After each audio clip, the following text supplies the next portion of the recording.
Hello प्यारे बच्चों, कैसे हैं आप सभी। आई होप सभी बच्चे ठीक होंगे। चलिए फटाफट एक बार क्लासेस में जुड़ जाइए। जो भी बच्चे जुड़ गए हैं गुड। अभी भी कुछ बच्चे कम हैं, 2 मिनट वेट करते हैं, देखते हैं कितनी देर में अब सभी बच्चे आते हैं। और आज की क्लास में हम क्या करने वाले हैं पता है किसी को? पैसेज मैंने कल बताया था एक्चुअली, कल, हाँ कल ही वाली क्लास में है ना, मैंने आपको बताया ही था कि हाँ हम लोग अगली क्लास में क्या कवर करने वाले थे, पैसेज। इससे पहले भी हमने एक पैसेज किया था, याद है? उसमें मैंने बताया था कि पैसेज में आखिरकार करना क्या होता है। ज़्यादा कुछ नहीं होता, बस एक स्टोरी आपके सामने रहेगी या फिर एक पैराग्राफ होगा। उस पैराग्राफ को आपको पढ़ना है और उसमें से ही कुछ क्वेश्चंस दिए गए होंगे और उन क्वेश्चंस का आंसर आप लोगों को ढूंढना होता है। ठीक है, अब क्लियर है ना कि आखिरकार पैसेज क्या है। ये पैसेज अब हम प्रैक्टिस करेंगे कि किस तरह के पैसेजेस होते हैं। मैं अलग अलग तरह के पैसेज आप लोगों के लिए लेकर आऊंगा और सभी पैसेज को आपको सॉल्व करके बताना है। ठीक है, आपके सामने क्वेश्चंस रखूंगा, पैराग्राफ रखूंगा, सब पढ़ना है और उसमें से ही आंसर ढूंढकर आपको जवाब देना है। ठीक है चलो, राधा पांडे बेटा जुड़ गए? ओके, शिवन्या गुड, शाद अफीफ, आकाश ओके, चलिए काफी बच्चे जुड़ गए हैं अब, है ना। आज हम करने वाले हैं पैसेज। ठीक है, चलिए नेक्स्ट स्लाइड पे हम बढ़ते हैं ना। अब हम आपके सामने एक पैराग्राफ है, इस पैराग्राफ को आपको पढ़ना है और इसी में से आंसर आपको देना है। ठीक है बेटा, चलिए पैराग्राफ को पढ़े और पढ़ने से के साथ साथ ना आपको इसको समझना भी है। एक सेकंड जरा रुकिए, पढ़ना ही नहीं है बल्कि पढ़ते पढ़ते आपको इसको समझना भी है कि आखिरकार ये पैसेज आपको क्या कहना चाह रहा है। ठीक है, इसका मतलब क्या है आखिर हिंदी में। ठीक है, चलो मेरे साथ पढ़ना। ठीक है, डेजर्ट, वन सेकेंड,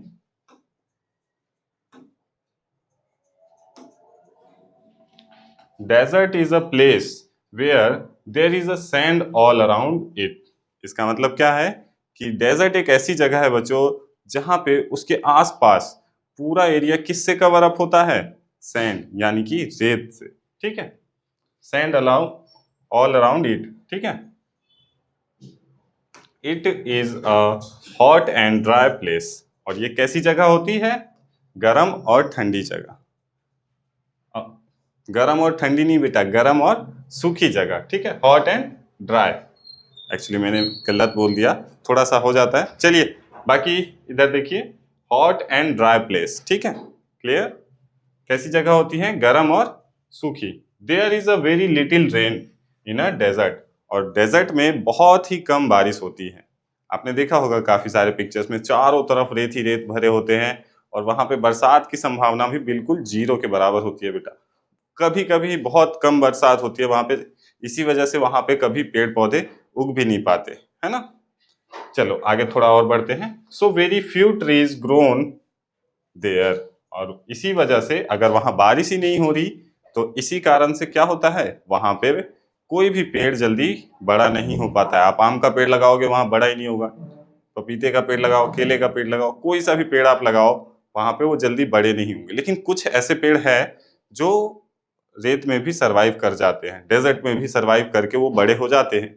जैसे कि there the only plants that grow in a desert are cactus. Cactus एक ऐसा पौधा होता है बेटा जिसे ग्रो होने के लिए बहुत ही कम पानी चाहिए होता है। ठीक है, तो इस वजह से कैक्टस जो है वो रेत में ग्रो कर जाता है। ठीक है, डेट यानी कि डेट पाम, ठीक, and thorny bushes which do not need much water. और ये कुछ ऐसे प्लांट्स होते हैं बेटा, पाम प्लांट, ठीक है, डेट एंड पाम, खजूर का एक पेड़ होता है बेटा, ये भी ऐसी जगहों पे क्या होता है, ग्रो कर जाता है। ठीक, क्लियर? अब अभी तक आपको क्लियर हुआ जितनी सेंटेंस हमने पढ़ा ये सब कुछ? और ये जो ऐसे पौधे हैं ना बेटा, जैसे कैक्टस है और पाम का जो ट्री है, ये ट्रीज ऐसे होते हैं ना, ट्री नहीं होते एक तरह से, ये झाड़ होते हैं। ठीक है, कैक्टस का तो आपने देखा होगा कांटे होते हैं उस पर बड़े बड़े। दैट प्लांट जो है इसका एक पेड़ होता है बट उसे भी बहुत कम पानी चाहिए होता है ग्रो करने के लिए। ठीक है, और इसी वजह से ये रेत में भी बड़े हो जाते हैं। ओके, चलो अब आगे बढ़े। The Sahara is the biggest desert in the world. और पूरे दुनिया में सबसे बड़ा डेजर्ट कहाँ पे है? सहारा डेजर्ट, जो कि कहाँ पर है? It stretches across the whole of North Africa. और ये किधर की तरफ है? नॉर्थ अफ्रीका में है। The Arabian desert is also a very large desert in India too. There is a desert called Thar desert in Rajasthan. और इंडिया में भी एक ऐसा रेगिस्तान है जो कि बहुत बड़ा है, और इस रेगिस्तान का नाम क्या है? थार डेजर्ट। ठीक है, जैसे ये आपको थोड़ा इंपॉर्टेंट लग रहा है, और Sahara desert is a biggest desert, ये आपको थोड़ा इंपॉर्टेंट लग रहा है। तो जो जो पार्ट आपको इंपॉर्टेंट लगे ना, उसको आप सर्कल कर लेना। जब भी आपको पेपर मिलेगा, नवोदय का पेपर दो या सैनिक का पेपर देने जाओगे, तो वहां पे ना आपको इसी तरह से पैराग्राफ मिलेगा। अब इस पैराग्राफ को आपने पढ़ा, अब ऐसा तो है नहीं बार बार पढ़ोगे आप, है ना? एक बार ही पढ़ो, उसमें जो जो इंपॉर्टेंट पॉइंट्स लग रहे हैं आपको, उनको सर्कल करते हुए चलना आप, ठीक है? In the Rajasthan, life in a desert is tough. The day are very hot and night are cold. और रेगिस्तान में क्या होता है बेटा? जो दिन होता है वो बहुत ही ज़्यादा गर्म होता है, और रात कैसी होती है? ठंडी। क्लियर? यहाँ तक आपको क्लियर हुआ? एक बार आप चाहो तो दोबारा से खुद से इसे रिवाइज करो, फिर उसके बाद आपको मैं क्वेश्चंस दूंगा, और उन क्वेश्चंस के आंसर आपको ढूंढने होंगे, ठीक है? चलिए एक बार रिवाइज करिए। तो रिवाइज मतलब आप एक बार पढ़ लीजिए इसको थोड़ा सा। चलो पढ़ो इसे जल्दी जल्दी। क्या है? Desert is a place where there is a sand all around it. It is a hot and dry place. कैसी जगह है? गर्म और सूखी जगह, ठीक है? The there is a very little rain in a desert. और यहाँ पे बरसात भी बहुत कम होती है। So very few trees grown there. So इसी वजह से यहाँ पर जो पौधे होते हैं वो बहुत कम ऐसे पौधे हैं जो यहाँ पे ग्रो कर पाते हैं, ठीक है? The only plant grow in a desert are cactus, date palm and thorny bush which do not need much water. ये कुछ ऐसे पौधे हैं बेटा जो कि रेगिस्तान में बड़े हो जाते हैं, ठीक है? उसके बाद क्या है? आगे पढ़िए। The Sahara is the biggest desert in the world. It stretches across whole of North Africa. The Arabian desert is also a very large desert. जो अरेबियन डेजर्ट है वो भी एक बहुत बड़ा डेजर्ट है, ठीक है? In India too there is a desert called Thar desert in Rajasthan. Rajasthan में एक थार डेजर्ट के नाम से बहुत बड़ा रेगिस्तान है बेटा, ठीक है? उसका नाम क्या है? Thar desert. Life in a desert is tough. और वहाँ पे जो जिंदगी है बच्चों बहुत ही कठिन है। लोगों को पानी के लिए कई किलोमीटर दूर जाना पड़ता है, तब जाके वो पानी लेकर अपना गुजारा कर पाते हैं, ठीक है? और वहां पे दिन कैसे होते हैं? The day are very hot and night are cold. Clear? यहां तक आपने इस पूरे पैराग्राफ को अब अच्छे से पढ़ लिया है। अब आपके सामने कुछ क्वेश्चंस आएंगे, उन क्वेश्चंस के आंसर आपको देने हैं, ठीक है? बट मैंने इसमें एक हेल्प कर दिया आप लोगों को कि मैंने ऊपर में पैराग्राफ रखा है और नीचे क्वेश्चन है, तो ढूंढने में आपको आसानी हो। एक सेकेंड, एक काम करता हूं, मैं टाइमर ऑन कर देता हूं बच्चों।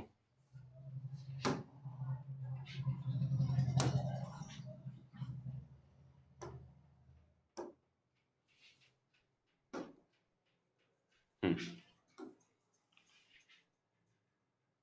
इसको मैं रखता हूं इस जगह, ठीक है? और ये रहा आपका पहला क्वेश्चन बच्चों, ठीक है? इस क्वेश्चन को पढ़िए। The biggest desert in the world is in India, Africa, Arabia, America. चलो आपको मैं टाइम देता हूं।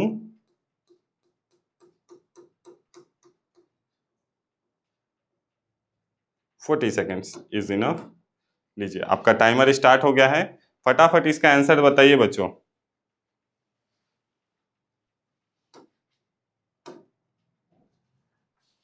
बताइए जल्दी जल्दी। बताइए पैराग्राफ में है या नहीं?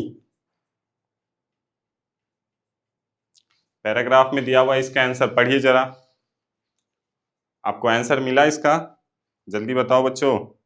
The biggest desert in the world is in India. क्या इंडिया में सबसे बड़ा डेजर्ट है, या अफ्रीका में, या अरेबिया में, या अमेरिका में? इस पैराग्राफ में मैंने आपको बताया था ना कि इंपॉर्टेंट पॉइंट्स को आप सर्कल कर लोगे तो याद रहेगा आपको चीज। ठीक है, अब चलो मैं बताता हूँ। ठीक है, हमने इधर ही कहीं वो किया था ना, a very large desert, the Arabian desert is, ये नहीं है, हाँ ये रहा, the Sahara is the biggest desert in the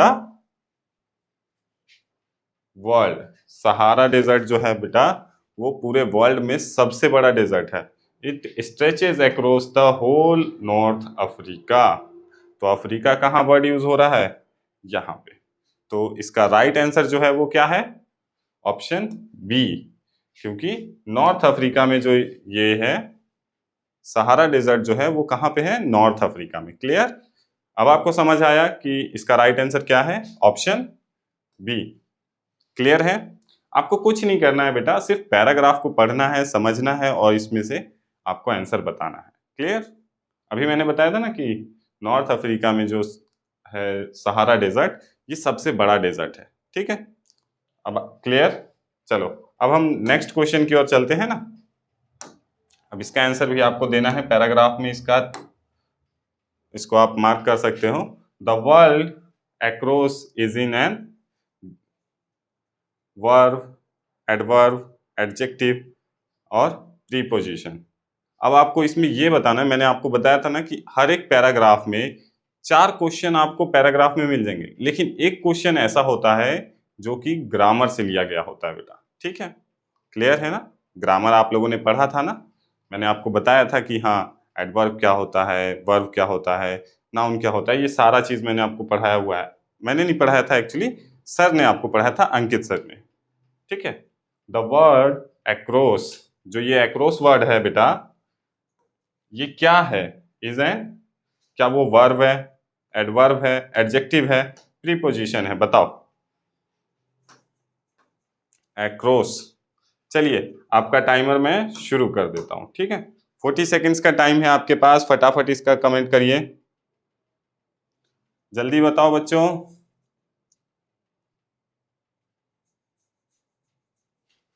the word across is an dash. Across जो वर्ड है बेटा ये क्या है? और अक्रॉस कहाँ यूज हुआ है? यहां देखो, it stretches across the world of North Africa, whole of North Africa. बताओ, कंफ्यूज हो? आई नो सभी बच्चे कंफ्यूज है। इसका जो राइट आंसर है बेटा वो है प्रीपोजिशन। ठीक है, आपको क्लियर दिख रहा था प्रीपोजिशन? प्रीपोजिशन जानते हैं कि क्यों, वो क्यों है? क्योंकि ये किसी जगह के बारे में बता रहा है। तो ठीक है, इसी वजह से अक्रॉस जो है वर्ड है वो क्या है? एक प्रीपोजिशन है। Okay, clear? चलिए आगे बढ़ते हैं। अब ग्रामर का सेक्शन तो एक क्वेश्चन था वो खत्म हो गया, अब हम आगे बढ़ते हैं। ठीक है, क्वेश्चन नंबर 3। लीजिए, चलो अब क्वेश्चन पढ़ते हैं। In desert regions there is no rainfall, it rains heavily, there is enough rain, there is little rain. अब आपको इसमें से बताना है कि आखिरकार डेजर्ट में क्या होता है। क्या वहाँ बरसात नहीं होती? क्या वहाँ इट इज रेन हैवीली, क्या वहाँ बहुत ज़्यादा बरसात होती है? देयर इज इनफ रेन, क्या वहाँ उतना बारिश होता है जितना पेड़ पौधों को ग्रो करने के लिए चाहिए? और there is a little rain, वहाँ बहुत कम बरसात होती है। क्या इसमें से अब आपको बताना है कि राइट आंसर कौन सा है। चलिए टाइमर आपका शुरू हो गया है। इसका आंसर वैसे आप सभी को पहले ही मिल गया होगा बच्चों। चलो जल्दी जल्दी बताओ राइट आंसर बताना बच्चों, गलती नहीं करनी चाहिए, मतलब गलती मत करना। ठीक है, गलती मत करना बच्चों, बताओ जल्दी जल्दी राइट आंसर क्या है। राधा पांडे बेटा कंफ्यूज हो आप भी क्या? ओके गुड गुड, चलो अच्छा है। आकाश घोष आप भी कंफ्यूज हो? देखो पैराग्राफ को देखो जरा, पैराग्राफ में इसका आंसर दिया हुआ है। पैराग्राफ में इसका आंसर कहाँ था? हाँ यहाँ पे देखिए, little rain in a desert, यानी कि बहुत कम बरसात होती है। तो राइट आंसर कहाँ हुआ? Option D is a right. ठीक है, there is a little rain. Option D क्या है? बिल्कुल सही है। In a desert regions there is a little rain, वहां पे बहुत कम बरसात होती है। क्लियर? आप सभी को क्लियर हो रही है? चलो आगे बढ़े। लगता है आज ये बहुत जल्दी खत्म हो जाएगा, 2 पैराग्राफ कर लेंगे फिर हम।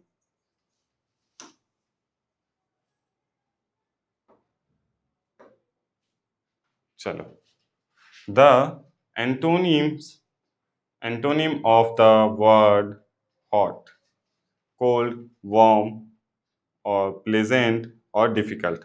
एंटोनिम, साइनोनिम और एंटोनिम, ये वर्ड मैंने आपको पढ़ाए थे, याद है ना?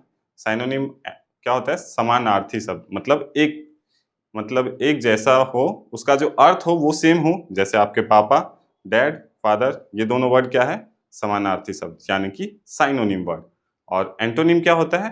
Opposite word. तो इसमें आपको बताना है कि आखिरकार जो वर्ड हॉट है इसका अपोजिट क्या है, एंटोनिम वर्ड कौन सा है, ये आपको बताना है। चलिए टाइमर शुरू। इसको गलत कर दिया ना बच्चों तो देख लेना, ये सबसे आसान क्वेश्चन है, समझ सकते हो ना? एंटोनिम बहुत इजी है ना? बताइए फटाफट, गलती नहीं करना। साइनोनिम और एंटोनिम ऑलरेडी पढ़ाया था मैंने, जो मैंने पढ़ाया है वो आपको याद होना चाहिए। बल्कि मैं तो कोशिश करता हूँ आप लोगों को इजी से इजी तरीके से मैं समझाऊं। जल्दी बताओ, टाइमर खत्म होने वाला है। एंटोनिम वर्ड हॉट का एंटोनिम क्या होगा? गुड, चलो अच्छा है, टाइमर तो खत्म हो गया आपका, है ना? इसका जो एंटोनिम है ऑलमोस्ट सभी बच्चों का सही था, कोल्ड। ठीक है, हॉट का अपोजिट क्या होता है? कोल्ड। और कोल्ड का अपोजिट क्या होगा? कोल्ड का एंटोनिम अगर आपसे कोई पूछ ले कि कोल्ड का एंटोनिम बताओ, तो क्या बताओगे? हॉट, है ना? ये दोनों एक दूसरे के अपोजिट वर्ड है। ठीक है, क्लियर? चलो अब आगे बढ़ते हैं। ठीक है, क्वेश्चन नंबर 5 की तरफ। Very few trees grow in a desert because most trees need water to grow. There is a sand all around it. Nights are very cold. There is no one to take care of trees. अब इसमें से आपको बताना है कि आखिरकार desert में trees क्यों ग्रो नहीं होते, उसका रीजन आपको इस पैराग्राफ में भी दिया गया है। ठीक है, most trees need water to grow, there is a sand all around it, वहां पे आसपास में जो रेत भरा हुआ है उसकी वजह से है, या फिर नाइट्स बहुत ठंडे होते हैं इस वजह से है, या फिर there is no one to take care, या फिर पौधों को भी मतलब केयर करने की जरूरत है क्या? आपको इसमें से बताना है कि आखिरकार कौन सा मतलब लाइन सही है, कौन सा पैराग्राफ आपका सही है। इस option A, B, C, D, बताइए जल्दी कीजिएगा, मैं टाइमर ऑन कर देता हूं। चलो इसका आंसर भी सही देना, गलती नहीं करना बच्चों, ठीक है? गलती बिल्कुल नहीं, ठीक है ना? क्लियर तो दिख रहा है ना आपको सारी चीजें?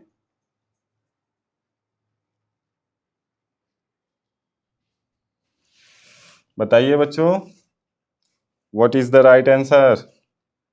इसमें से आखिर सही आंसर कौन सा है? ऑप्शन ए, बी, सी और डी, बताओ। हमारी क्लास में लगता है कुछ बच्चे इंटेलिजेंट है, कुछ थोड़े से स्लो है, गलतियां कर रहे हैं अभी भी। बच्चों आंख बंद करके आप लोग तुक्का तुक्का मारते हो, मतलब कुछ बच्चे ऐसे हैं जो तुक्का लगा देते हैं। आप पैराग्राफ को पढ़ो बेटा, पैराग्राफ में इसका आंसर दिया हुआ है। जब तक आप पैराग्राफ को पढ़ोगे नहीं तब तक आपको आंसर मिलेगा नहीं। पैराग्राफ को आप बिल्कुल ध्यान से पढ़ते ना और सुनते ना मेरी बात को, तो 100% इसका आंसर आप देते। जानते हो क्यों? देखो इसका सीधा सा आंसर है, that grow in a desert are one second, few trees grow there, so very few trees grown there, the only plants। वैसे इसका राइट आंसर तो ये है, वो क्यों है देखो, bush they do not need much water to grow the, मतलब समझे कि अधिकतर पेड़, हमारे आसपास में जितने भी पेड़ हैं ज्यादातर पेड़ को क्या चाहिए? पानी चाहिए।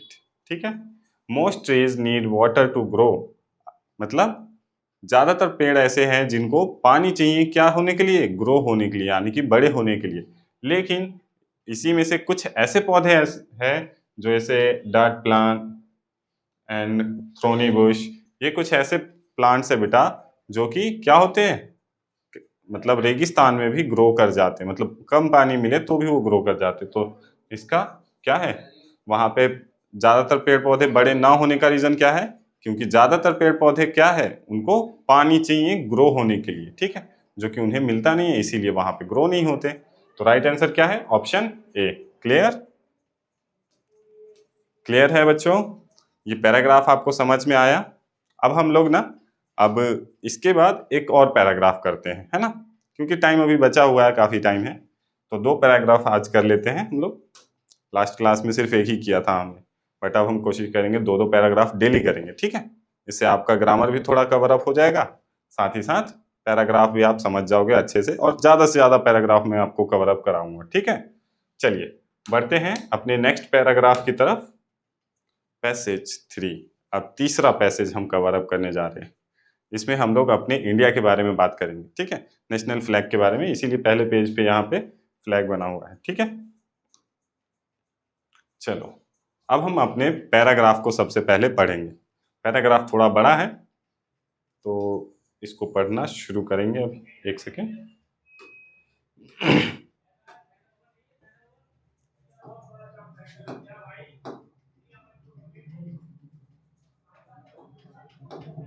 चलो पढ़ते हैं, ठीक है, मेरे साथ साथ आपको पढ़ना है बेटा, ठीक है।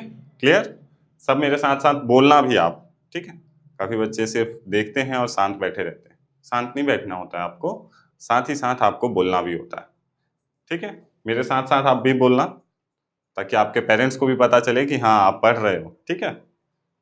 चलिए, our national flag is a tricolour. Our national flag is a tricolour, मतलब क्या है इसका, कि हमारा जो नेशनल फ्लैग है उसमें कितने कलर होते हैं? 3 कलर, ठीक है। It has 3 equal horizontal strip, और इसमें क्या है? 3 हॉरिजेंटल स्ट्रिप है। इस तरह से हमारा झंडा बना होता है ना बेटा, जैसे मान लो ये झंडा है, तो यहाँ 3, ये होता है ऑरेंज कलर का,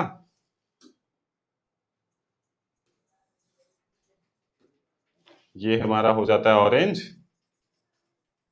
बीच वाला तो व्हाइट ही रहेगा, है ना। थोड़ा सा ड्राइंग बना देते हैं हमें, है ना। ये ऑरेंज हो गया, इसके नीचे कौन सा कलर? व्हाइट रहेगा, और इसके नीचे वाला कौन सा कलर होता है? ग्रीन, ठीक है। कुछ इस तरह का हमारा नेशनल फ्लैग होता है, और इसके बीच में एक चरखरी होती है, पता है ना। और इसमें ये चरखरी कितनी होती है? इसमें तीलियां कितनी होती है? टोटल 24 तीलियां होती है। ये इस तरह से ऐसे ऐसे चरखरी बनी होती है ना, 24 होती है ये। Okay, clear?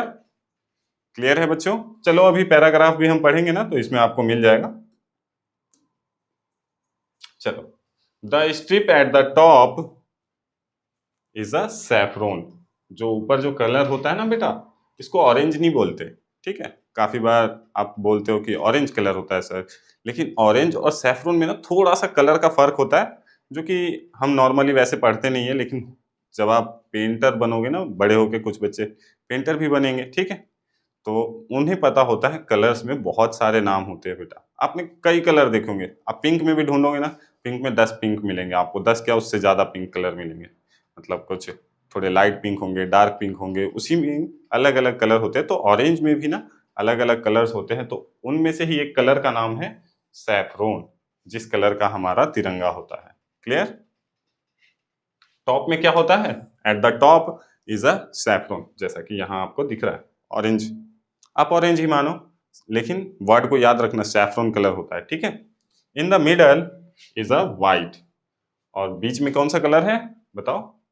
वाइट। ठीक है? And eight the bottom is a green, और बॉटम कौन सा है? बॉटम मतलब नीचे। ठीक है? बॉटम कौन सा है? Green colour. Clear? The ratio of the width of length of the flag is 2:3, यानी कि हमारा जो फ्लैग होता है बेटा, ये 2:3 में होता है। ये 2 होता है और ये 3 होता है। तो जब हम इसे लिखते हैं तो 2:3 का साइज हमारे फ्लैग का होता है। ठीक है? क्लियर? 2:3 का साइज हमारे फ्लैग का होता है। अगर कोई आपसे साइज पूछे कि हमारे फ्लैग का साइज क्या होता है, लेंथ एंड ब्रीथ कितनी होती है, तो आप उसका जवाब क्या दोगे? 2:3। Clear? In the centre, okay यहाँ गड़बड़ हो गई है, ये वर्ड हटा नहीं है। In the centre of the white strip there is a wheel in navy blue colour. देखो बच्चों, यहाँ पे ना थोड़ा सा गड़बड़, गलत प्रिंट हो गया है, इस चीज को आप कट कर देना। ठीक है? यहाँ पे डायरेक्ट आप पढ़ेंगे, in the centre of the white strip there is a wheel in the navy blue colour. जो चक्र होता है वो कौन से कलर का है? नेवी ब्लू कलर का। क्लियर? नेवी ब्लू कलर का होता है चक्र। द व्हील रिप्रेजेंट्स द चक्रा, और जो व्हील होता है वो किस चीज को रिप्रेजेंट करता है? चक्रा को। ठीक है? It design in is similar to the wheel which appear on the abacus of Sarnath lion capital of Ashoka. और ये जो चक्र होता है बेटा, ये जो हमारे तिरंगे के बीच में इस तरह का चक्र है ना बेटा, ये कहाँ पे होता है बताओ? अशोका स्तंभ देखा है बेटा आप लोगों ने? बताइए। अशोका स्तंभ, उस पे जब आप देखोगे ना तो नीचे में एक चक्र बना होता है, वही चक्र यहाँ पे यूज किया गया है। ठीक है? उसमें भी 24 तीलियां है और यहाँ भी 24 तीलियां होती हैं। ठीक है? Its diameter approximate to the width of the white strip. और इसका जो डायमीटर होता है, डायमीटर और रेडियस में फर्क जानते हो बेटा? जैसे मान लो एक एग्जांपल के तौर पे, डायमीटर और रेडियस जानते हो? जैसे मान लो ये सर्कल है बेटा, और इसकी ये वाली लेंथ एक हमने तीली ली और इस तरह से हमने घुमाया, तो ये जो डिस्टेंस हुआ सेंटर में से यहाँ तक, ये हो गया रेडियस। ठीक है? इसको रेडियस बोलेंगे हम। ठीक है? ये हो गया रेडियस। लेकिन यहीं पे एक सर्कल और हमने लिया और इसकी लंबाई हमने यहां से यहां तक नापी, तो इसको हम क्या बोलेंगे? डायमीटर। ठीक है? और ये डायमीटर कितना होता है?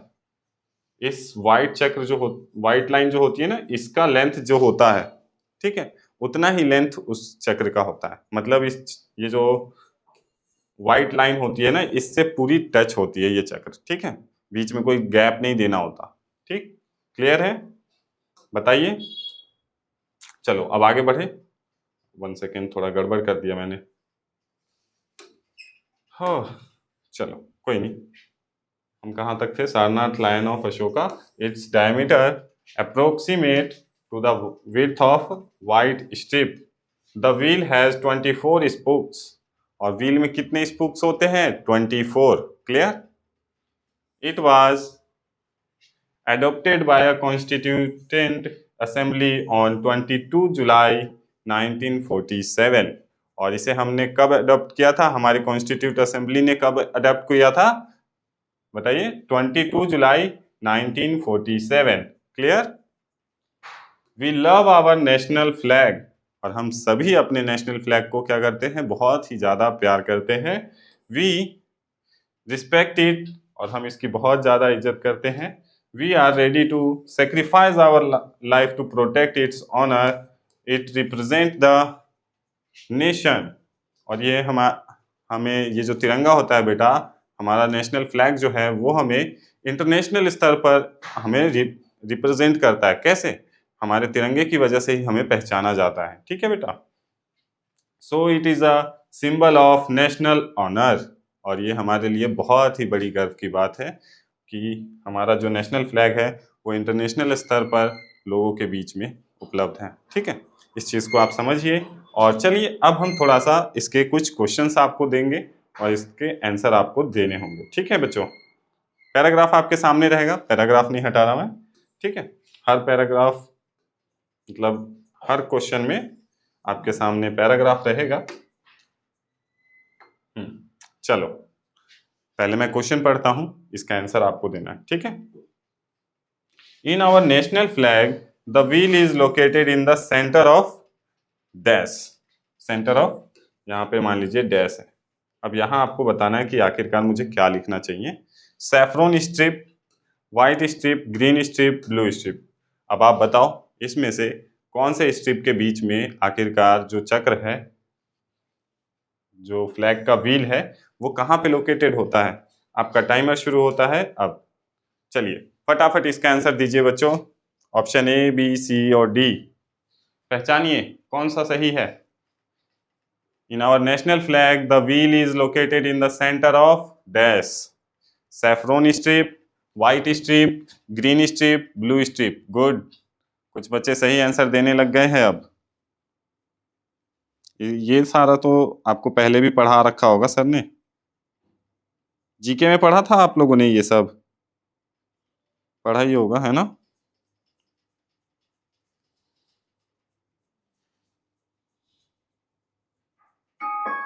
लीजिए टाइमर भी आपका खत्म हो गया। चलो आगे बढ़ते हैं ना। The right answer is option B, white strip. ठीक है, व्हाइट स्ट्रिप के बीच में ही तो होता है ना क्या, चक्रा। ठीक है, जो ये चक्र होता है, हमारा नेशनल फ्लैग इस तरह का होता है ना, और इसके बीच में एक चक्र होता है बेटा। ठीक है, तो ये चक्र, ये तो सैफरोन कलर का होता है, सैफरोन। ठीक है, इस तरह से सैफरोन भर देते हैं इसमें, और यहाँ ग्रीन, और ये बीच में वाइट रहता है। ठीक है, क्लियर है ना। और ये चीज कहाँ लिखा हुआ है बताओ, पहले ही पैराग्राफ में आपको दिख जाएगा। Middle, in the middle white and eight the bottom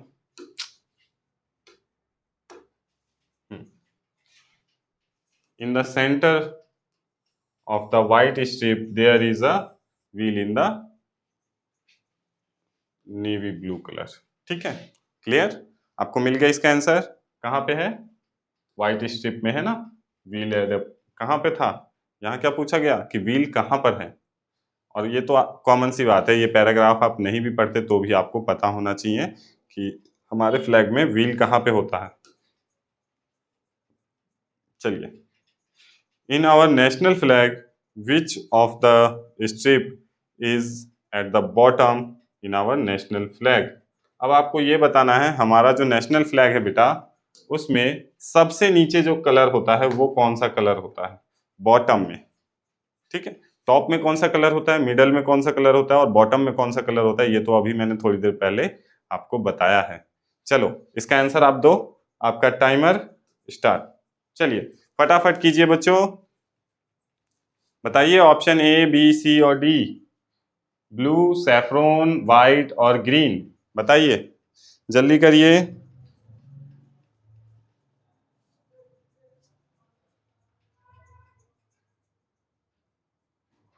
bottom का कलर बताना है ना कि टॉप का। बॉटम मतलब समझते हो, सबसे नीचे वाला कलर।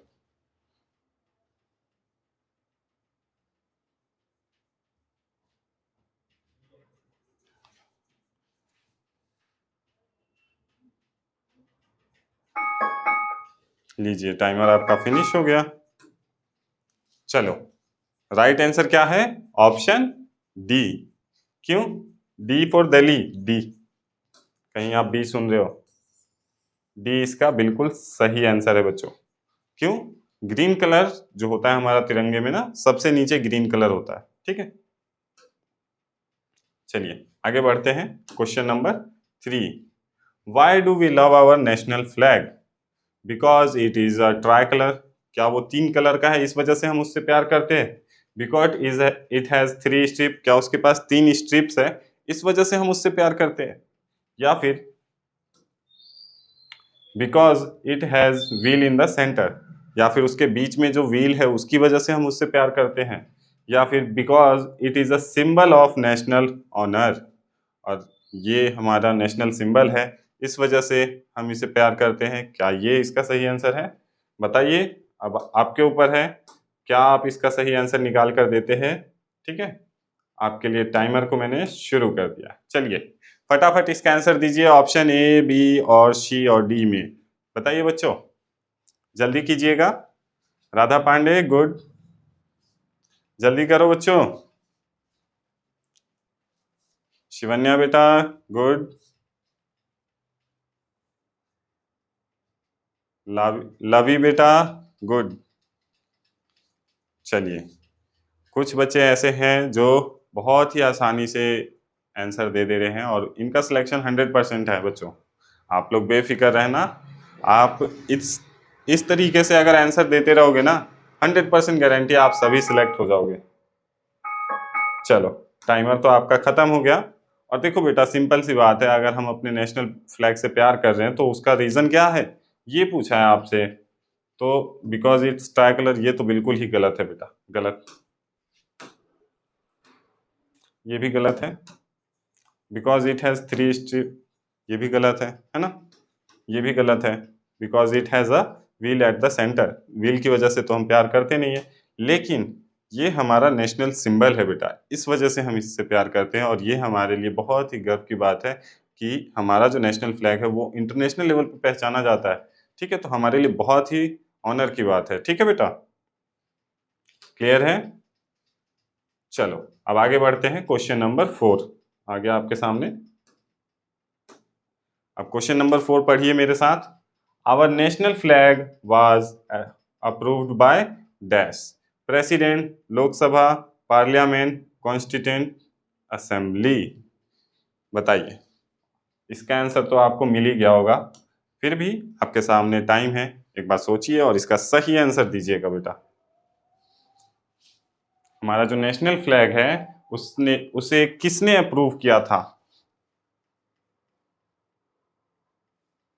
प्रेसिडेंट ने, लोकसभा ने, पार्लियामेंट ने और कॉन्स्टिट्यूट असेंबली ने।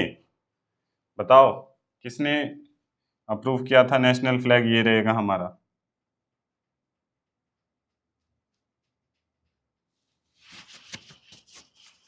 बताइए बच्चों, लीजिए, आपका टाइमर भी खत्म हो गया। टाइमर भी खत्म है ना? चलो, अब इसका राइट आंसर क्या है? प्रेसिडेंट।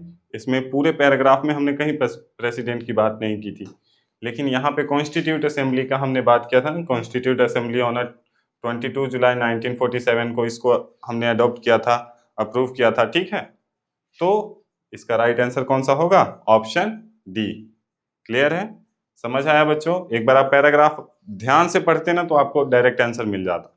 इसलिए मैं कहता हूँ, कभी भी आप पैराग्राफ करना, पैसेज करना, तो उसमें सबसे पहले आप इस पैराग्राफ को बहुत ही ध्यान से आप पहले पढ़ना, और इसमें जो जो चीज़ आपको इम्पोर्टेंट लगे उसको अंडरलाइन करते चलना। जैसे ये इम्पोर्टेंट लग रहा था, ये डेट इम्पोर्टेंट लग रहा था, तो इस तरह से ना आपको कुछ कुछ इम्पोर्टेंट पॉइंट्स को अंडरलाइन करते हुए चलना होगा। ठीक है, चलो अब आज का last question.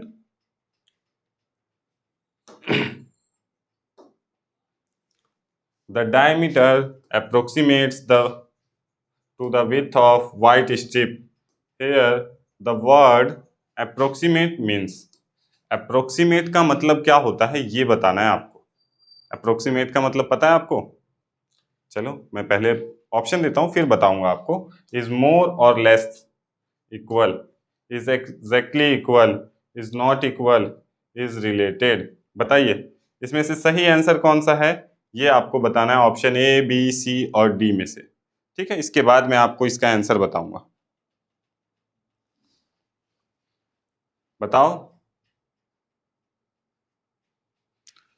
What is the right answer बच्चों? इज मोर और लेस इक्वल? बताइए।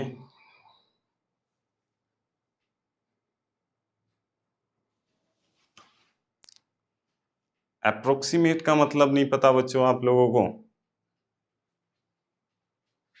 चलो मैं बताता हूँ। अप्रोक्सीमेट का मतलब होता है बच्चों लगभग, उसके आसपास।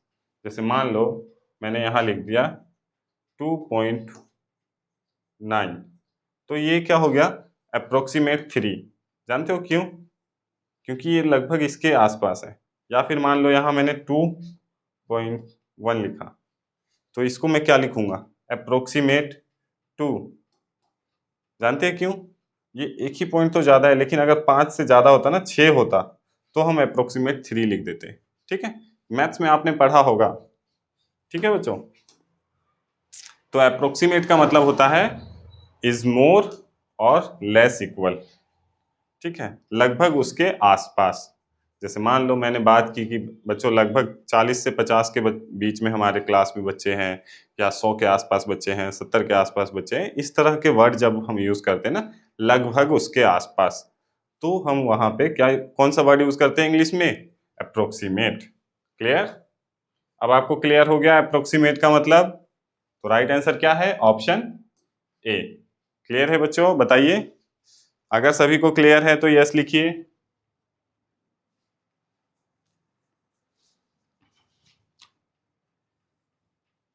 सभी को क्लियर है ना? कुछ बच्चे यस लिख ही नहीं रहे, हमें कैसे पता चलेगा? बताओ।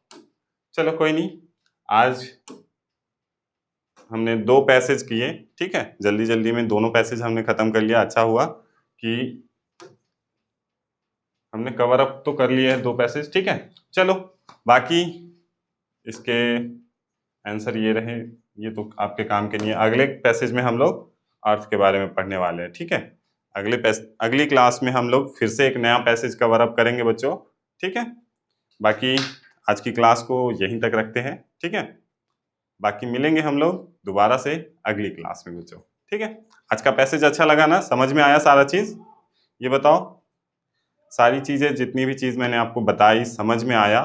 पैसेज का अर्थ क्या होता है? सिंपल सी बात है कि आपके सामने एक स्टोरी रहेगा और उसमें से आपको आंसर छांट के बताने होंगे। क्लियर है ना? इस चीज को याद रखिएगा। कुछ बच्चे पैसेज में थोड़ा कंफ्यूज हो जाते हैं। ठीक है, तो कंफ्यूजन नहीं करना है। ठीक है, सारी चीज को समझना है, उसके बाद उसका आंसर देना है। इसीलिए जब भी आप एग्जाम में बैठना ना बेटा, तो सबसे पहले आप अपना क्वेश्चन पेपर का पैसेज पढ़ना, और पढ़ते ही उसका आंसर मिल जाएगा आपको। ठीक है, चलिए बाकी अगली क्लास में और भी चीज़ें हम कवर अप करेंगे। आज की क्लास को यहीं तक रखते हैं और मिलते हैं हम लोग अगली क्लास में बच्चों। बाय। ठीक है।